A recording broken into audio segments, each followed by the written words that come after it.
Üzlükləri sökülən binaların məsələsidir. Onlar da artıq yeni görkəm alır. Bəzilərinin fasadı boyanır, bəziləri isə yeni oda davamlı materialla üzlənir. Əməkdaşımız Nurlan Rafiqoğlu'nun reportajını təqdim edirəm. Artıq paytaxt ərazisində bina üzüklərini yalnız sağ gördüyünüz bu petafon örtüklər əvəzləyəcək. Bu örtüklərin tərkibi isə əhəng tozu, gips və mərmər tozundan ibarət olacaq. Bununla da örtüklər həm oda, həm də suya davamlı olacaq.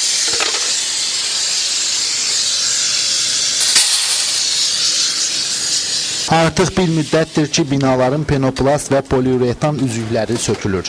Elə paytaxtdakı binalara nəzər salmaq yetər ki, bəzilərinin sökülən üzlüklərini görmək mümkün olsun. Söküntüyə məruz qalmış tikililərin isə bəziləri boyanır, bəzilərinə də yeni üzlüklər vurulur. Həmin üzlüklər isə petopan adlanır. Onlar bir sıra xarici ölkələrdə istifadə olunmaqdadır. Məhz bu işə ilk olaraq Nərimanov rayonunda start verilib. İşlər isə artıq bir həftədir ki, davam edir. Təmir bərpa işlərinin yekunlaşması gələn ayın 5-nə nəzərdə tutulub. Petopan örtüklər qaynaqla fasadlara bərkidilir. Digər binanın yan hissələrini isə bu oda və suya davamlı örtüklər bəzəməyəcək. Yəni gördüyünüz kimi işlər gələn ayın 5-nə kimi tamamlanacaq. Betafonla ön hissələri betafonla üzlənir. Betafonun yəni ki suya, yanmaya davamlı olduğu üçün, günəşə davamlı olduğu üçün, yəni ki ekspertiza rəyidən keçdiyi üçün, icazəsi olduğu üçün biz bu üzlüklə üzlüyürük.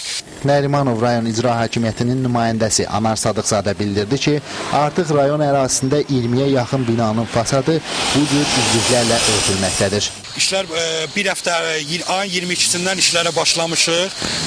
İşlər başlanılıb, qısa müddət ərzində binalar üzlənib təhvil veriləcək sakinlərin istifadəsinə. Fövqəladə Hallar Nazirliyinin qərarına əsasən binalar, bu gördüyünüz bina petofandan üzlənir. Rayon ərazisində elə binalar da var ki, həmin yaşayış evlərinin fasadı boya ilə rənglənəcək. Demək olar ki, həmin binalarda da işlərə başlanılıb. Heydər Əliyev prospektinin kənarlarına göz gəzdirmək yetər ki, aparılan işləri görmək mümkün olsun.